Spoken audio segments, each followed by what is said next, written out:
Not hearing notification sounds after updating to iOS 26? Let's walk through 4 quick steps to get your alerts back. First, check your app's notification settings. Open Settings and tap Notifications. Scroll down until you find the app that's gone silent, then tap it. Under Alerts, tap Sounds and pick any tone instead of None. Give it a moment. Then send yourself a test notification to confirm you can hear the new alert. Next, boost your overall volume.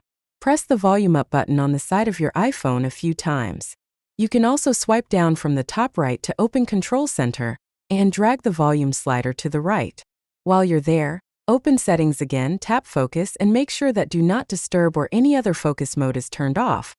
Those modes can silence alerts without a visible icon.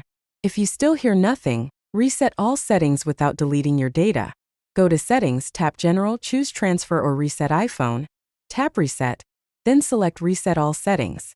This restores sound profiles, network connections, and privacy defaults, but keeps your apps and personal data intact. Once your iPhone restarts, test a notification again. Finally, if alerts remain silent, open the Apple Support app, select your device, tap More, choose Sound and Audio, and call the number listed. Apple can push a patch or system fix if it turns out to be a software issue. If this got your alerts chirping again, tap Like. Let us know which step did the trick in the comments, and subscribe for more speedy Apple tips.